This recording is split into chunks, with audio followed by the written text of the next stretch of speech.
अब जेके न विश्वास हो जाए तो मनुस्मृति में पढ़ लिहा। अरे ओकर हम पूरा बतावत है, इस लोक सहित बतावत है। मनुस्मृति में का लिखावा? अहिर गणारम शूद्र चमारम बिना गुनाहम पंच पनाहम। बारे बारे पंडिताई मतलब अहिर गलेरिया चमार मुसहर पासी जितने 85 हैं, इन्हन के सवेरे सवेरे 5 जूता रोज मारे चाहे। नाश्ता के रूप में बेगुनाह कर सुबह सुबह। तो मनुस्मृति में कानून लिखा रहा हमें तो है बदे भैया। और बाबा साहब ना पैदा भवा होते ना तो 5 जूता तो हम मराता, 5 जूता तो हम सभी रोज मराता जा। 5 जूता तो हम मरा तू 5 जूता न मराते जो मुस्किया चाय पिए तन बैठ के। आज बोलने का अधिकार मिला, भाषण देने का अधिकार, चुनाव लड़ने का अधिकार, वोट डालने का अधिकार, नया नया कपड़ा पहनने का अधिकार, अच्छा अच्छा भोजन खाने का अधिकार, बिरहा गाने का अधिकार, धन दौलत रखने का अधिकार, दारू पीने का अधिकार। धन्य है किसने दिया? बाबा साहब। अधिकार है आज जो सरोजवा कुछ बोल लेत बा नहीं। मनुस्मृति में लिखा रहा कि वो समय अगर क्यों बोल देते ना, नाम ले लेते, हरे कह देते ना, तो है जाना था एक जिभिया काट लिया जा। और तू समय ऐसे जैसे बैठ के सुना था या टुकुर टुकुर ताकत है ना, उस समय जाना था तू सबके कनवा में शीशा पिघलाए के दोनों में ठूस दिया जा। जिंदगी भर के बाहर हो जाता कुछ। हाँ, आज मेहरारू जौन पढ़े लिखे के बेग लटकाई के चल देते हैं, ये संविधान की देन है, बाबा साहब की देन है बाबूजी। हमके कहीं भैया हर यूट्यूब पे चाहे जे देखा था चाहे मंच से कहीं कि भैया ये चमाइन है का। अरे यार बाबा साहब नाम लेने में शर्म लग रही है। जय भीम कहवा तो कहीं भागत सर्वे चमार लगता। जिसने हमें आपको अधिकार दिया यार, जो कुछ है ये सब संविधान की देन है। उससे बड़ा देवता कौन हो सकता है? कोई जात की बात नहीं है साथियों। गौर कराएंगे आखिरकार में हम लोगों का आज कैसे ये स्थिति कहां से कहां हम पहुंचे हैं। हेदाना का खोलकी व जंगल व जमीन व उही में हमने परवरिश करत है। तनी से गौर करी हमारे जफरिया की। आप देखा है कुंवर निषाद पंचमी कहता है कि गुलामी थे, गुलामी के जंजीरों में मेरी धरती माता जकड़ी थी। कौन जकड़ा था? कहीं सा 10-20 मिनट शांति बना के गौर करिएगा बाबूजी। फरियाद के मास्टर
पू माने पूरी, जा माने जानकारी, पा माने पाकर, ठा माने ठहर जाना।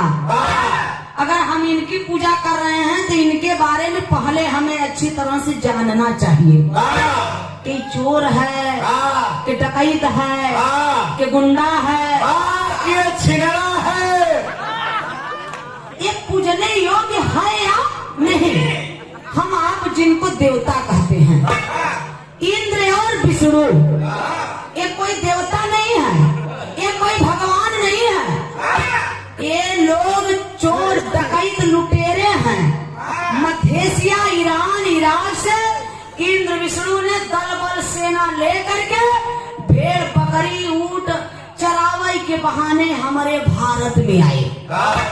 इन्हें जब भारत में हमारे आए तो इन्हें रहे कहाँ, एकदम टापू एरिया, एकदम जंगल, जैसे मेरे मिर्जापुर का पहाड़ बा वही पहाड़े के किनारे अपन टेंट लगाई कर रहे भैया। और सेना लेकर के पहले सर्वप्रथम इंद्र ने पूरे भारत को भ्रमण किया।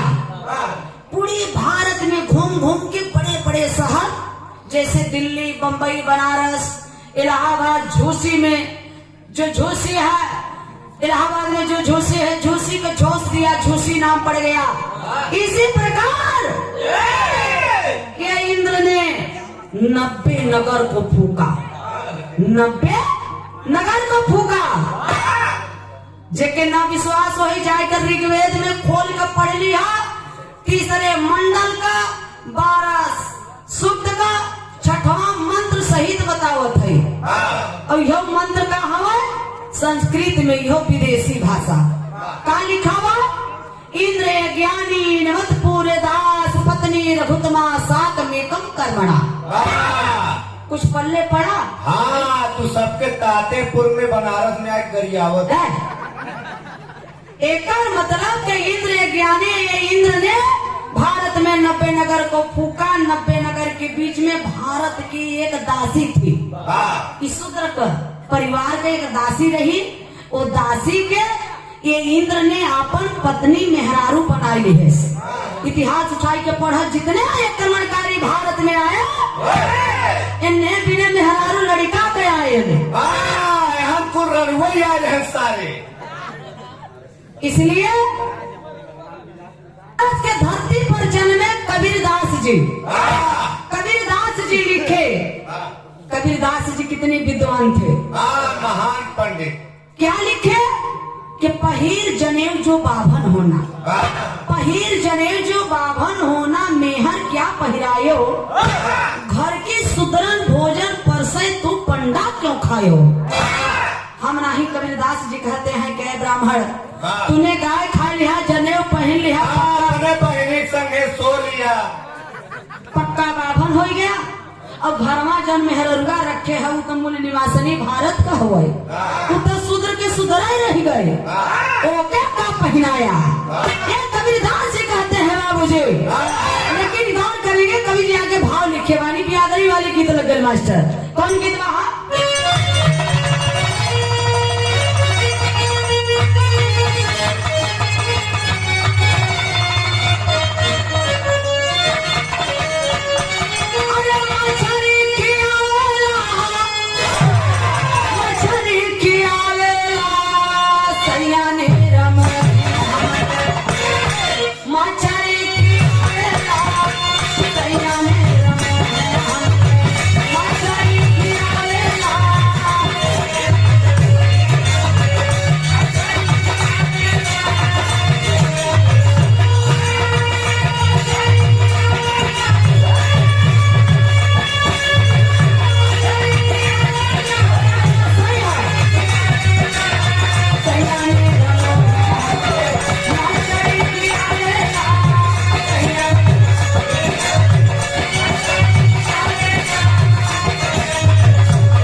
जब सुता रहे तो नहीं, पहले निद्रा में गाँव में घुसा है तो जे बुजुर्ग रहे, ये उम्र का रहे, वो लोगन के काट मार के फेंक दे इंद्र विष्णु। और जो नौजवान लड़का रहा और नहन के अपन सेना में भर्ती कैले, सेना बना के अपने लगे रख ले।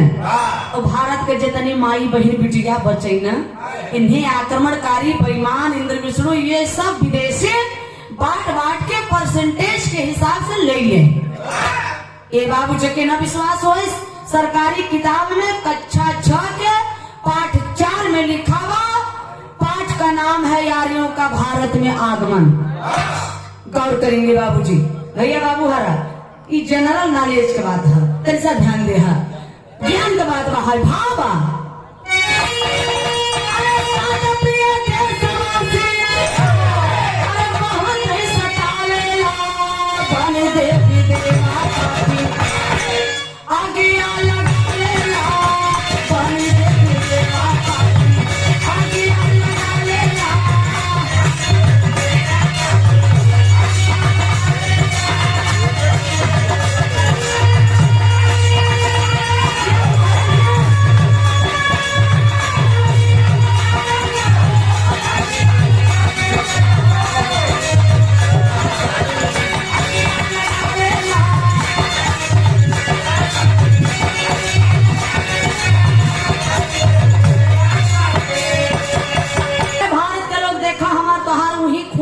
ना देखा कितना सीधा साधा है।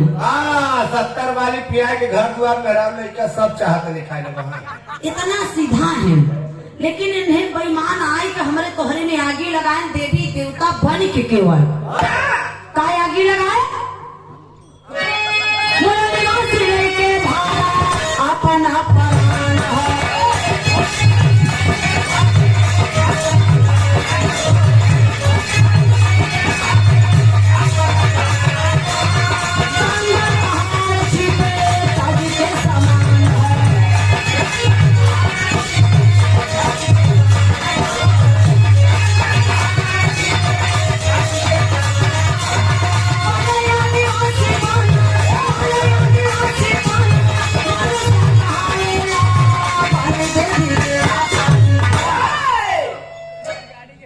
बरस पहले जब जात एक तो नहीं रही, जात नहीं था तो हमारे तुम्हारे भाई पटदार जे लड़ा राणा प्रताप की तरह घाट की रोटी खा लूंगा, लेकिन इंद्र विष्णु मैं तेरी गुलामी कबूल नहीं करूंगा।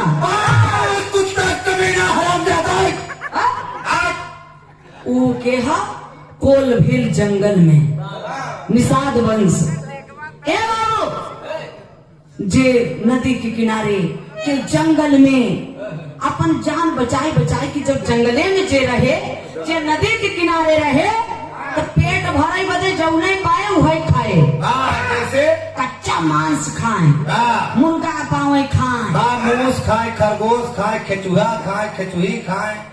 तो इंद्र विष्णु का कहे करी यार करियवा तो दिखा ये तो दैत है, ये असुर है, ये राक्षस है, ये बनमानुष है। ऐसे हमारे आपको पूर्वजों को बाबूजी संबोधित किया सूर्य और असुर। सूर माने विदेशी देवता जो दारू पीता हो, असुर माने भारत के असली मूल निवासी जो दारू न पीता हो। इन्हें बेईमान सूर सुरा सुंदरी को लेके आए हमारे भारत में, तो नहीं का देन हुआ कि है झौगा भर बिक जाता है पौगा भरे पर, बारिश में बिकत मत जाए। लेकिन कहा नाम मास्टर जे नहीं डेरान जंगल पहाड़ कोल भेल निषाद बंसी ले भाई लेते सवासिया।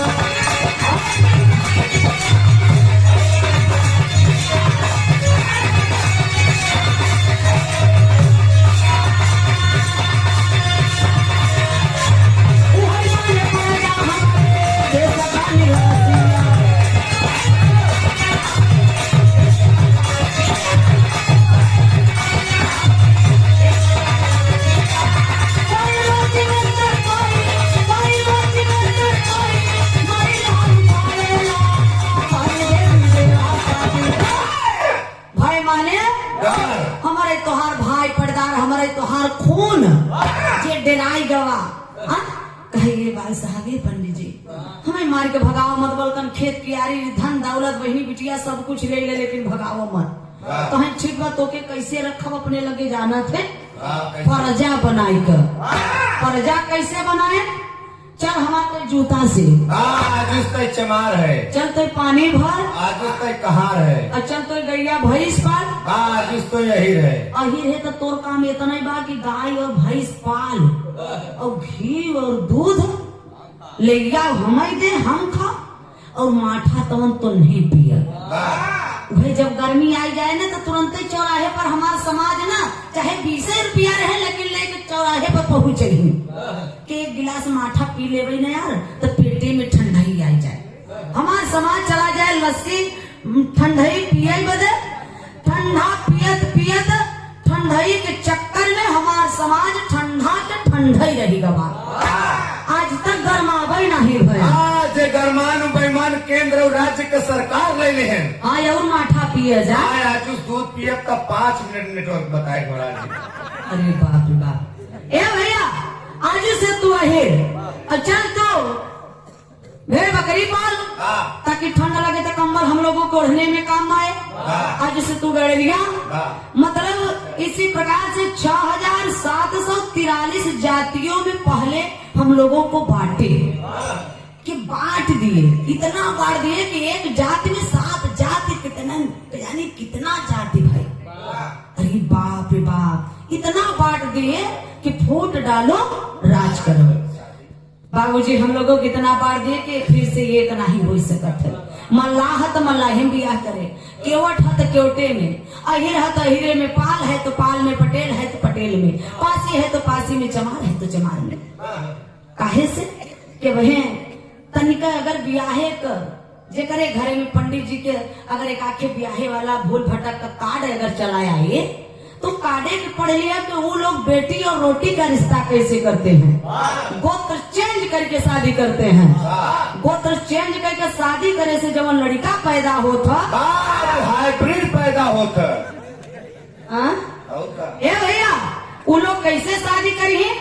दुबे हैं तिवारी में, तिवारी हैं तो पाड़े में, पाड़े हैं तो पधिया में, पधिया हैं तो मिस्र में, मिस्र हैं तो सुकुल में, सुकुल हैं तो ओझा में, ओझा हैं तो झा में। अब है एक ही दुबे मराई लगी ना तो तिवारी पाठक उपाध्या चतुर्वेदी उपाध्या सार बहनोई नन्ना फुप्पा कोई रिश्तेदार दौड़ा यही बचाओ बदे। अब ये के मल्लाह मराई लगी ना और जने हाथ मले लगी क्या रजे जे मराई दे सरवा के और मार सारी के का हमार जाते है भाई का हमार बिरादर है। ए बाबू जब जाते ही नहीं रही ए बेईमान हम लोगों को जात में बांटे, आज बांट दिए, बटे की बटे हैं बाबू, कमजोर हो गए हैं और लड़ाई लड़ रहे हैं। तो ऐसे हम लोगों को राजपाट मिलने वाला नहीं है। ए बाबू आखिर वेद पुराण रामायण महाभारत केवल भारत ही भरे में काहे बा और कहीं नहीं करा। इस सृष्टि का रचयिता ब्रह्मा ससुर जहाँ का वहाँ उनका पूजा ही नहीं होता और इंडिया में पूजा होता। भैया हो आखिरकार में वेद पुराण जर्मनी जापान विदेश में नहीं बहा, केवल वेद रामायण महाभारत ही भारत में आई कर टपक पड़ा वो चुंडी वालों के मकान में। तो हके ना है पता वो चुंडी ना है वो एंटीना अपनी तरफ खींचा कब आया। अरे बाप रे बाप आप लोग महान हैं। 100 रुपया पुरस्कार राजेंद्र निषाद तातेपुर के धरती से प्रभु निषाद जी की ओर से इस कैडर बिरहा भाव पे कोट कोट नमन भाई असली कथा पे सादर चरण स्पर्श है जय निषाद राज। ए बाबू तो आज हम लोग इसी कर्म कांड पाखंड में फंसे हैं। ब्याहे के दिन जाना था मेहरारू माई बहिनी हरन के तन के ध्यान से सुनू जा जौन सेनुर डालत हो कहते हैं पंडित जी ने ब्याहे के दिन गांठ जोड़वाई के साथ फेरा घुमोई कि पति पत्नी का वो रिश्ता है जिस रास्ते से पति जाए उसी रास्ते से पत्नी को भी अनुसरण करना चाहिए। पति अगर लैट्रिन जाए तो वहाँ का बात करते थे रिश्ता बदल जाए। पति पति देव भवा यानी पति का स्थान सबसे ऊपर है। इसलिए माई बहन सेनुर कहाँ लगावत है ललाट पे, काहे नहीं गोड़वा में लगा लेती, काहे नहीं पेटवा में लगा लेती। लेकिन पति का स्थान सबसे ऊपर है इसलिए सिंदूर ऊपर लगाती है। इतना काम तो सही करत है। लेकिन जौने दिन भूखी प्यासी रही माई बहिनी हरे हमार तोहार ओह दिना जानत पंडित जी का कहीं के जानी कई दिन का सड़ा गंधान गोबर चाहे सरवा भेड़ुला ही पड़ा रह ओकर गौरी गणेश बनवाई के पहले पंडित जी उसे इन्होर गोबरे पर टिकवई ही पथरा पे टिकवई ही। वो काहे बदे? जो फलनिया तोरे भतार के दिमाग में गोबर घुसूल जा पथरा पर जा। अब वही हमारे आज समाज के छोड़बो तब तक जान ला हमारे तोरे भतारे के दिमाग में गोबर और पथरा ही घुसूरा रही है। कितना ये ऑपरेशन करी है, जिसका ये ऑपरेशन किए हरे बाबा साहब, हरे कबीरदास, पेरियार रमा स्वामी, बाबू ललाई यादव, हरे अम्बेडकर साहब, जौन बच्चा सरोज सरगम के भेजन बिना चीर फाड़ का ऑपरेशन करे बदे कि समाज के लिए कुछ करो, कुछ करो। हरे बाबा साहब की बारी समाज के लिए कुछ करो। कर न सको तो लिखो, लिख न सको तो बोलो, बोल न सको तो सहयोग करो, सहयोग न कर सको तो समर्थन करो, लेकिन कुछ करो। तो कवि जी तेरे के भाव लिखे हैं मास्टर, कैसे?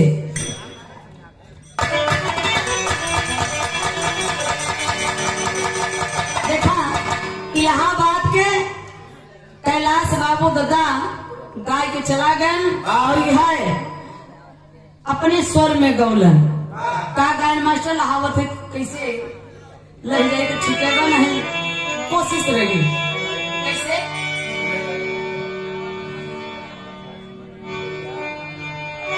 भैया सुने वाले मित्र गौर करी है बाबूजी। हाय मोरे राम, मोरे राम,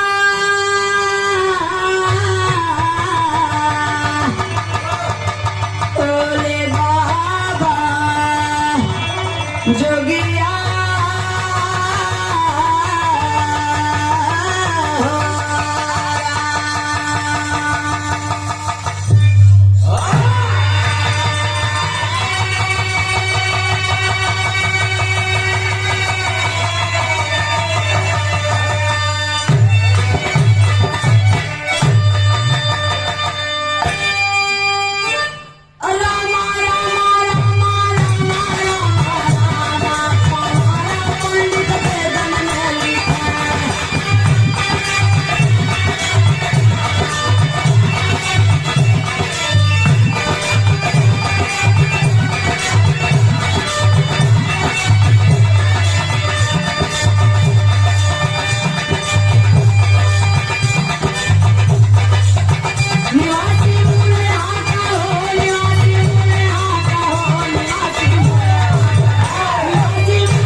में लिखा है कि है कुल का हवाई पवारा मिर्जापुर बनारस का सटा हुआ है।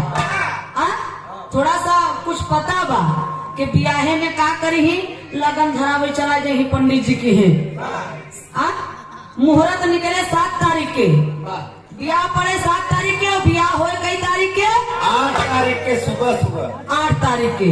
और पंडित जी के बुलाए लेबा, डबल गद्दा बिछाई देबा, फर्राटा लगवाई देबा। तो पंडित जी का करी दुल्हा दुल्ही के काहे पर बैठाई है? पत्तल पे। पतरिया कैसे रही? उल्टा। ओकरे नीचवा का रही? अच्छा। अन्न देवता, अन्न देवता के हमरे तोहरे जेके बदे मारा थे जा रात दिन। वो अन्न देवता के पंडित जी चुतरे तर रखवाई का 3-4 घंटा रगड़वई। एक आध जने से गलती हो जाए। अरे यार देवता के अन्य देवता के चुतरे तरह खबर लाते मरवा अपमान करवा तो फिर तोहरे घर में जाही। अच्छा न्याय वाली बात हो चाहे ना, जब इतना शुभ है तो जब हमारे तोहरे चुतरे तर पंडित जी रखवावत है तो ओनहू के अपने चुतरे तर रख के बैठे हो सका तो पीछे सुन के अंदर घुसुर जाए।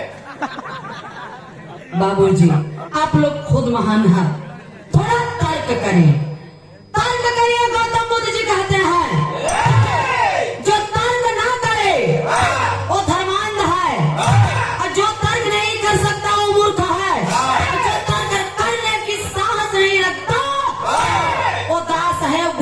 है। थोड़ा तर्क करें सर्वसरगम के बात को गौर करेंगे। कवि जी आखिरी तरज लिखे हैं विरहा में, तरज कराई में मास्टर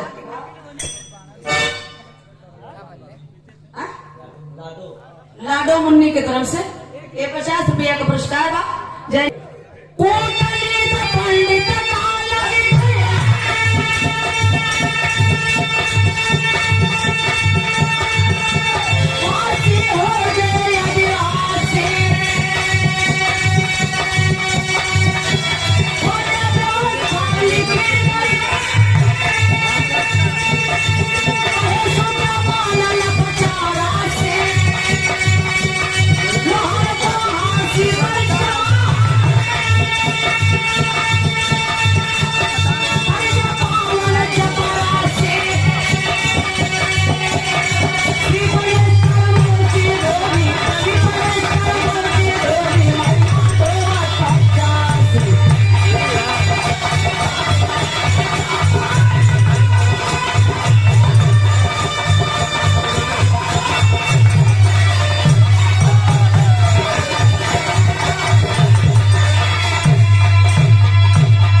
दोनों तरफ विभाग के नंग खाद दाब बंद करा। पानी बंद कर दिया जाए। लेकिन जानने की बात है क्या चौबे तिवारी में कर सकते हैं तो क्या हम केवल मल्लाह नहीं कर सकते हैं? जब जात नहीं रहा तो जात ब्राह्मण ने बनाया, बांधा गया जाति में। लेकिन देखें 100 रुपए का पुरस्कार कोट को नमन है। सादे रंग वर्ण माने रंग, ब्राह्मण क्षत्रिय वैश्य और शूद्र। ब्राह्मण के मुख से पैदा हुआ, क्षत्रिय भुजा से, वैश्य पेट से, इन्हें शूद्र तमन गलिया कुर्मी कोहान लोहार चरमान मुसहर पासी इन्हें गोड़े से पैदा भय। इन्हें कुल शूद्र पैर से पैदा भय। आखिर हम एक नारी है सोचत है कि दुनिया में आवे बदे सब कर ये कई रास्ता बा। तो उनके मुँहे से पैदा हो गया, के पेटे से पैदा हो गया, के गोड़े से पैदा हो गया, अरे क्यों भूजा से पैदा होगा। ये लिखे वाला मर गवा। अगर ये समय रहता है ना तो के मरबो करी कही के तोर माई कहीं तोके कैसे पैदा करी रही। उहे दोहई लेकर वेद पुराण लेकर घूमत है जा कहिए अनारस से लड़का बानर पैदा हो जाए। वह अनारे से बानर पैदा होगा। सौठे भूपेंद्र जी की गलती नहीं भाई, लिखे वाला जन चुतिया मरी गवा रामायण ओकर गलती बा। तुलसिया साला चुतिया दोहा दिया बनाई, अपना साला मर गया हमको दिया फंसा। ई कहा दोहा, हम वही दोहा लेकर घूमत है। ले जाता चीन पे छोड़ देता, कुल कोरोना सारा मर जाता, एक वो बोन कर। और हे हरौरा वाला ये कुल जौन कुल पहाड़वा बहाए, हे बजरंग बली जब तू पहाड़े उठाई लिखा एक हाथे तो एक हाथे उठा के ले जाता पाकिस्तानों पे फेंक देता, कुल सरवा पाकिस्तानी मर जाता। झूठा हमारे देश का फौजी भैया हरे हमारे मर जाते। माई बहन हमारे कितने राण हो जाते, विधवा हो जाते, देश का पैसा बच जाता है। बाहरे बजरंग बली बदाऊ में ऐसा ही मंदिर रहा, यही मंदिरे में बदाऊ जिला में 40 साल औरत का वही मंदिर में इज्जत लूटी गई, सरिया शरीर में कई का वो औरत की जान से वही मंदिर में मुआई दी है। आखिर वो मंदिर में मुआई दी है तो हम पूछा थे तनिक सोचे आखिर वो मंदिरिया में कौन से में भगवान कहाँ चला गए हैं। ससुर अपने बहनी चला गए। सोने का आंख चढ़ावत है, भक्त है तो उन्हों को कुछ फर्ज बना था ना। ए भैया तब कोई नहीं है, राम नाम का आज तक इस पृथ्वी पर कोई पैदा ही नहीं हुआ है। राम वही है चीन का रहने वाला पुष्मित्र सुंग। आज भी सुंग तुंग झुंग लिखते हैं चीन वाले। पुष्मित्र सुंग जात का वो ब्राह्मण, मौर्य वंश का 10वां शासक, राजा भरत का हत्यारा है वो, जिसको हम आप राम कहते हैं बाबूजी। तो बिस्की में विष्णु बसे, रम में श्री राम, जिनमें माता जानकी, ठर्रे में हनुमान, बोलो सियावर रामचंद्र की। कवि जी आगे भाव लिखे हैं क्या? अरे नजर लागल भैया मोरे देशवा पर,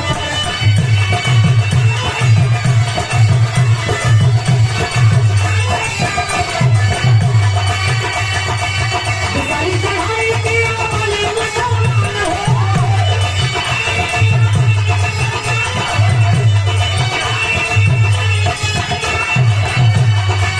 धन दौलत लूटाए सताई वाले हो।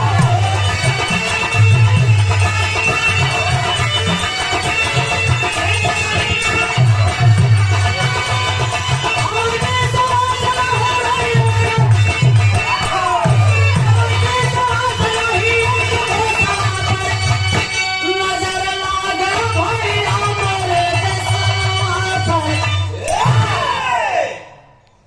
मारत सही हो लेकिन कहीं के छुछिया मार देते हो। हाँ ऐसा ही अपने घरवा मारत है। हमें घरे से काम तरफ हाँ इसे का भैया पूरा करो। घरे का काम हो क्यों भी पूरा करे सके। तू आई है विरहा गावे, पता नहीं तोरे घरे का के काम पूरा करत हो, क्यों न क्यों तो करत जरूर होई, लेकिन करत जरूर होए। ए भैया नजर लागल भैया मोरे देशवा पर, हमारे इस निषाद बंशियों सोने की चिड़िया इस देश पर नजर लाग गए। हमारे देश में दूसरे मुसलमान बन के आए, हमारे देश में मुसलमान बन के आए। मेरे देश में भारत में आज भी दो समुदाय के मुसलमान हैं, पढ़े लिखे गौर करिएगा, सुन्नी और शिया। जो सुन करके और रेल जेब द्वारा जबरदस्ती उनको मुसलमान बनाया गया, वो सुन्नी मुसलमान। उन्हें हमें आपको लड़ना नहीं चाहिए उनसे, वो हमारे खून हैं, वो भी भारत के असली मूल निवासी हैं, कोई विदेश से नहीं आए हैं। बाबूजी 90% जो सुन्नी मुसलमान हैं, अब मेरे भारत में जो 10% शिया मुसलमान हैं वो विदेश से आए हुए हैं, ईरान इराक से आए हुए हैं, जहां से यार ब्राह्मण आए हैं। बाबूजी आज सब कुछ लूट गया, बस शेष बचावा है। घर बनाओ बैठे कॉलोनी प्रधान जी दे दी, आवाज पे टांग देव दुआरे पर नेबुआ ये मरचा, नजर ना लगाए। अरे कुल लुटाएगा होगा आपको, बच्चा कई बजे टांगे थे ले लिया धन दौलत, कहाँ दवा कुल सोचा।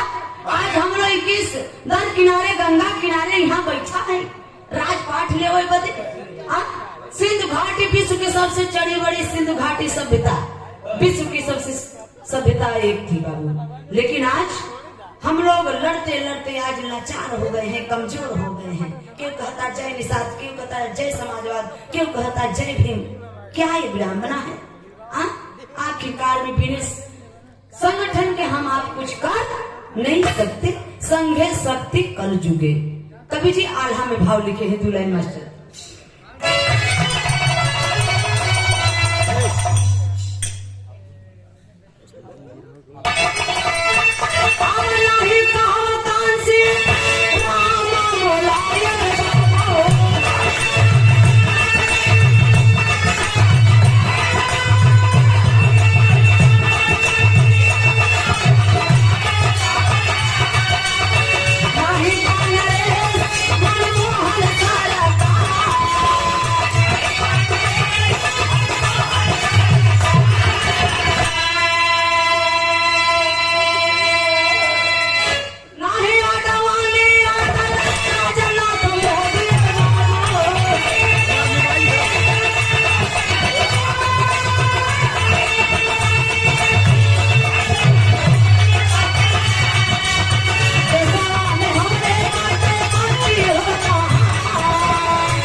अधिकार दिलाने के लिए लड़ाई लड़ रहे हैं, लेकिन सरोज के कहनाम बा कि जाति पाति से ना याद और तू सवानी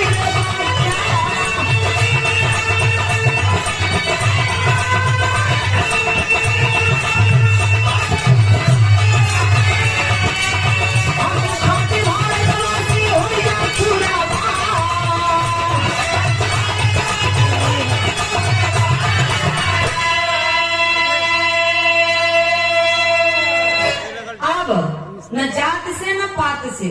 हमें लड़ाई लड़ना है, हमें अपने हक और हिस्सा अधिकार के लिए।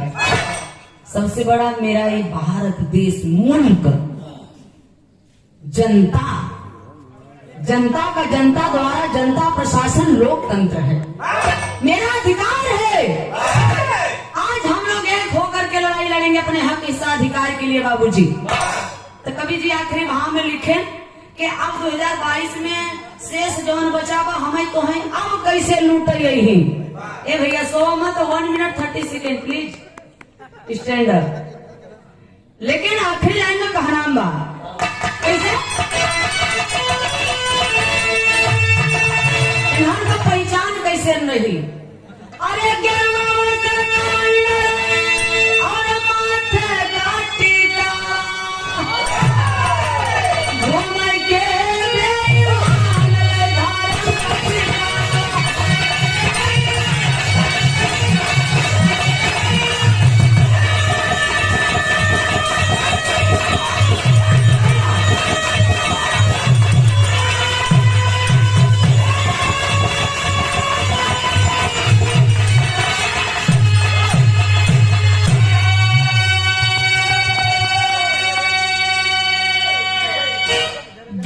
वस्त्र कमंडल और माथे का टिकवा, घूम के बेईमान ले धर्म का ठिकवा।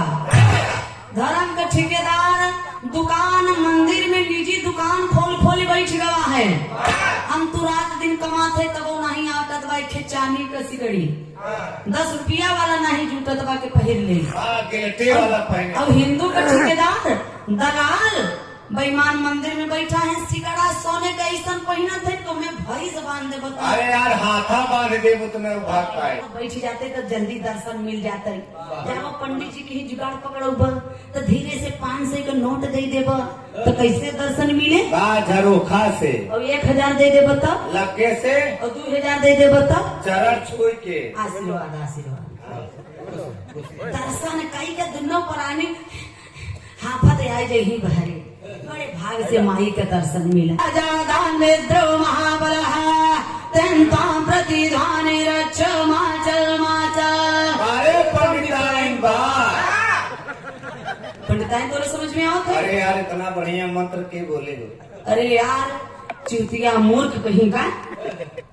ओ मेल बद्धो बनी राजा दान निद्रो महाबल प्रतिध्वनि रक्ष माचल माचल।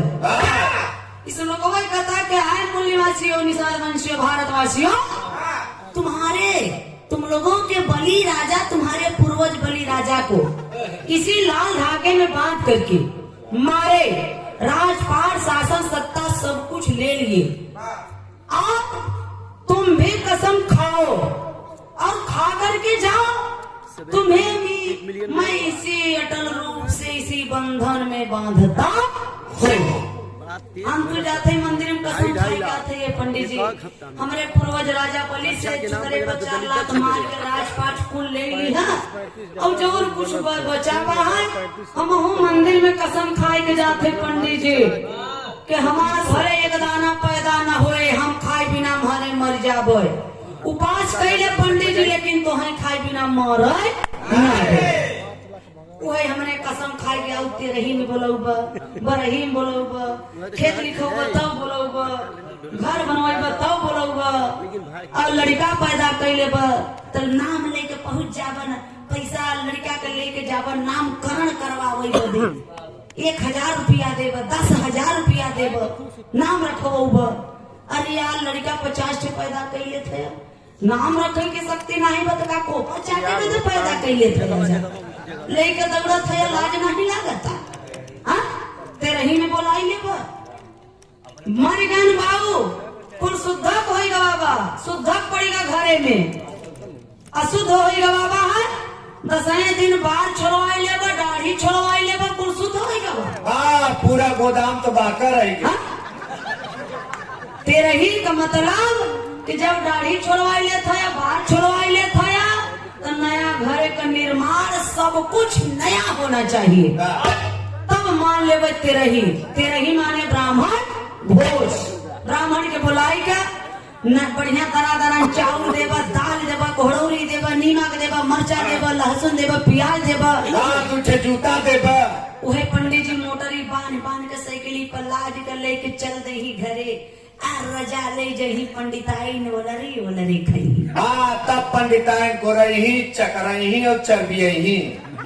हमारे माई बहनी हरन दर्ज के शकल देखा जाए हमारा शकलिया खटत करिया देखा शकल देखा।